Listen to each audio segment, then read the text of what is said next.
मालदीव। मालदीव एक तो हिंदू नाम है, हिंदू संस्कृति सभ्यता, वहाँ पर हिंदू राजा रहते थे। और पिछली 10 वर्षों से देखते हुए सत्ता का उलट पुलट कैसे कैसे होता था। आज 35% से 40% हिंदू हैं, लेकिन वह अब ये नए राष्ट्रपति प्रधानमंत्री जो बने हैं मालदीव, वह हमास, कतर, हिजबुल्लाह, हुती, लेबनान, पाकिस्तान और कतर, ये जो मुस्लिम देश है यहाँ पर आतंकवाद ही खेती बाड़ी है। हम आज रूस के राष्ट्रपति पुतिन साहब से अपील करना चाहते हैं, रूस के राष्ट्रपति पुतिन साहब से, किस प्रकार से मालदीव ने भारत के साथ किया, किस प्रकार से वह चाइना के इशारे पर करता रहा। आज पिछले 6 महीने से वह भारत को अनेक तरह का दबाव बनाते रहा कि वहाँ से सेना हटाइए, वहाँ से सेना हटाइए, वहाँ से सेना हटाइए, क्योंकि आतंकवाद को बढ़ावा देना मालदीव का काम है, आतंकवाद को बढ़ावा देना कतर का काम है, आतंकवाद को बढ़ावा देना हमास का काम है, आतंकवाद को बढ़ावा देना पाकिस्तान का काम है। तो क्रिश्चियन समुदाय और हिंदू समुदाय को सर्वनाश धरती से मिटा देना है, इसके लिए बहुत बड़ा थिंकिंग चल रहा था, जिसका परीक्षा हुआ। इजराइल पर दिन के उजाले में हमला हुआ, 2000 लोगों को मार दिया गया। कितना बड़ा यह, और वह देश उसमें मालदीव भी था, लेकिन अपना छोटा होने के चलते वह नहीं बताता था। इस प्रकार से कतर कभी नहीं भारत का विरोध किया। भारत उसे कई अरब खरब रुपया प्रत्येक वर्ष देता है उसे तेल खरीदने में, और वह हमारे 8-9 सैनिकों को फांसी दे दिया। कहा कि इसने हमारे कंपनी का बात को लीक किया, आप काहे नौकरी रखे थे। तो चूँकि इसलिए आज पुतिन साहब से अपील है कि आपके देश के जो अय्याशी ज़िंदगी जीना चाहते हैं, जिन्हें अनर्गल पैसा है बहुत ज़्यादा, अय्याशी ज़िंदगी जो उसका नस्ल खराब हो जाएगा, ऐसे व्यक्ति मालदीव जाते हैं। अब मालदीव के बारे में सारा हिस्ट्री आप गूगल पर सर्च करें, वहाँ पर लोग क्यों जाते हैं। मालदीव ने तो भारत के लिए बहुत अच्छा काम किया, मालदीव ने भारत के लिए बहुत अच्छा काम किया। भारत से झगड़ा कर लिया, भारत के वहाँ पर जो सैनिक बेस है उसको हटाने के लिए वह बाध्य कर दिया, वह चाइना के इशारे पर किया। लेकिन हमारा लोग जो वहाँ जाता था, अरब खरब रुपया साल में देता था, वह तो देश में बच गया। वह तो देहात में एक कहावत है, अगर बेश्या रूठ जाए मेरा धर्म तो बचता है। देहात में एक कहावत है, अगर बेश्या रूठ जाए हमारा धर्म बचता है। इसलिए मालदीव ने भारत के साथ जो किया वह अच्छा किया। हम लेकिन पुतिन साहब से भी आग्रह करते हैं, आपका आर्थिक स्थिति बहुत डमाडोल है, आपका आर्थिक स्थिति हर तरह से, आपके कितने लाख सैनिक मारे गए, कोरोना में आपने क्या व्यवस्था दिया जनता को। आज नया कोरोना चाइना का है, आपका आर्थिक स्थिति पर किस प्रकार से प्रतिबंध लगाया अमेरिका ने, और आपका आर्थिक स्थिति को तहस नहस कर दिया गया। भारत जहाँ तक हुआ वहाँ तक आपका साथ दिया, लेकिन भारत ने साथ दिया तो भारत भी आपसे अपेक्षा करता है, आप अपने नागरिकों को कह दें भारत वह लक्षद्वीप जाए, लक्षद्वीप आवे, भारत में जो है वहाँ पर आवे, लेकिन गोवा आवे, वह मालदीव नहीं जाए।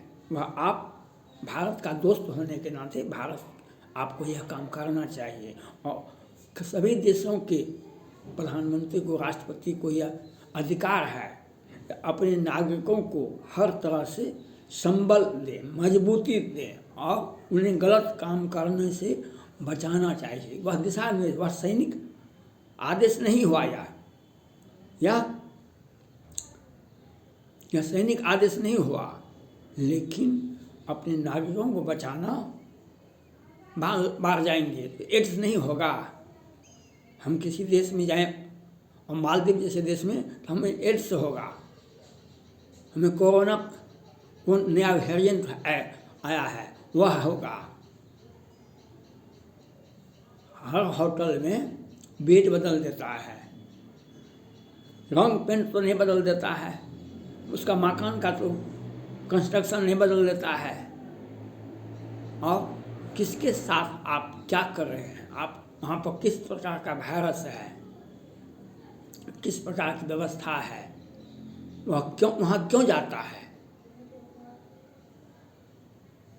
वह जीवन का आनंद लुत्फ उठाने के लिए सबसे अधिक तो अमेरिका के राष्ट्रपति को, जो सबसे बड़ा देश है, सबसे बड़ा विश्व का सबसे पहला नागरिक भी है, वे काहे नहीं जाते हैं। ट्रम्प साहब काहे नहीं गए थे, ऋषि सुनक साहब क्यों नहीं गए। अच्छा जगह तो नहीं है, गलत जगह का नाम है मालदीव। इसलिए हम पुतिन साहब से आग्रह करते हैं भारत के समर्थन में ही सही आप अपने नागरिकों को बचावें। आपके नागरिक जो बर्बाद होते हैं उसको बचाना चाहिए। उन्हें घूमना फिरना है भारत में, कहीं किसी भी रूस के लड़का को, लड़की को, रूस के नागरिकों को भारत में कोई कष्ट नहीं है। और प्रधानमंत्री नरेंद्र मोदी जी आपके प्रिय दोस्त भी हैं, उन्होंने आग्रह किया आप भारतवासी मालदीव नहीं जाएंगे, लक्षद्वीप जाएंगे। तो यह आप से भी आग्रह है जो आप अपने नागरिकों को प्रतिबंधित करें, आप मालदीव नहीं जा सकते हैं, वही भारत आवे, लक्षद्वीप में आवे। और अमेरिका का जो खुफिया रिपोर्ट है वह हमास संगठन का सबसे बड़ा डोनेटर ये कतर था और दूसरा है मालदीव पे। और भारत सरकार को भी सोचना चाहिए, देश में जो आतंकवाद फैल रहा है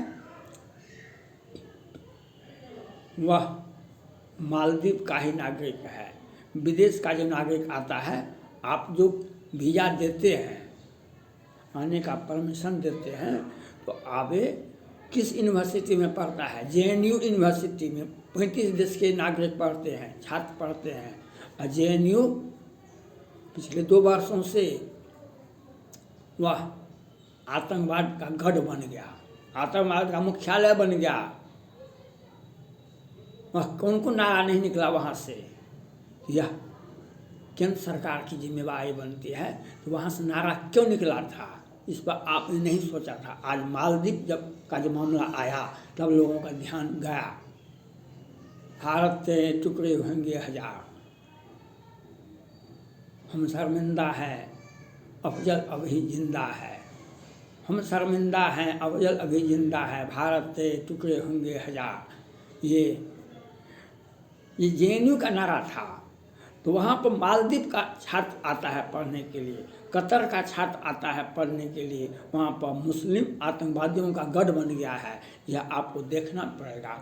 आज भारत ने आप बहुत विलम्ब से काम किया, ये तो आपने काम किया ही नहीं, भारत सरकार ने कोई काम नहीं किया। ये तो मालदीव को, जब आपके आचरण अच्छे नहीं होंगे, आप मुसलमान भाई हैं, तो आपको कुरान पढ़ने का अधिकार है, बार बार पढ़ने का अधिकार, प्रत्येक दिन पढ़ने का अधिकार है।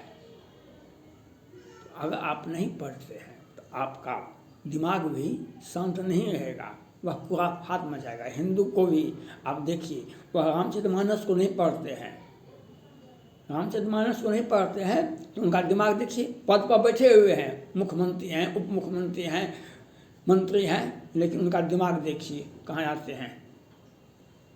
इसलिए मालदीव ने भारत को बचाया, हम इस भाव में देखते हैं। उसने कहा नहीं, सैनिक वेश हटाइए नहीं है, भारत उसके सुरक्षा पर, उसके देश पर आघात पहुंच रहा था, लेकिन हमें उसका लाभ उठाना चाहिए। मालदीव से एक भी छात्र पढ़ने के लिए आते हैं तो उसको तो अवश्य अधिकार देना चाहिए, पढ़े। लेकिन पढ़ने के नाम पर ये क्या क्या करने के लिए आए हैं। सरतन से जुदा 5 वर्षों से दिल्ली मुख्यालय बन गया था ना, इंडियन मुजाहिदीन का, कितने संगठन वाले ने कहा था ना, दिल्ली में क्या हुआ, सारे विदेशी जितने भी आते हैं वह दिल्ली में ही रहते हैं। दिल्ली राजधानी है, उस सुरक्षा का घेरा वहाँ पर मजबूत है। लेकिन पुतिन साहब से भी आग्रह है, अंग्रेज लोग नहीं जाते हैं मालदीव।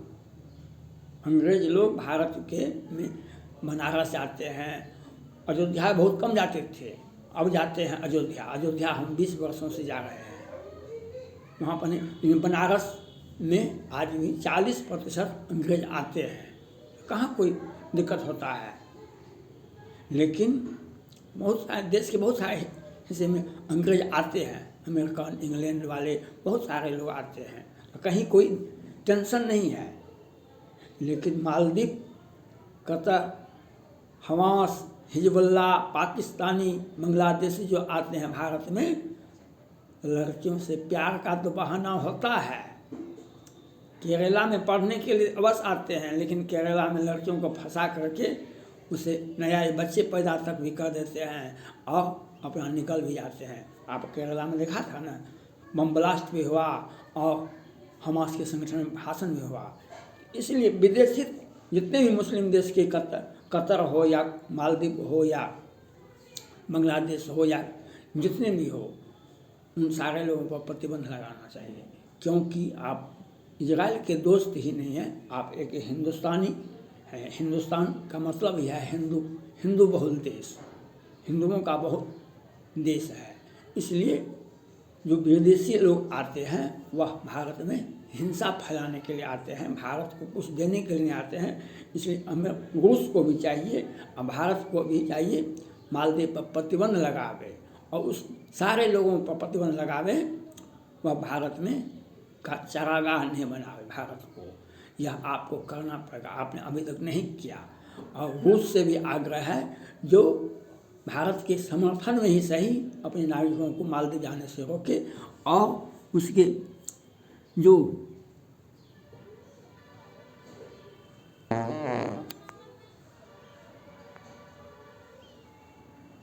थैंक्स।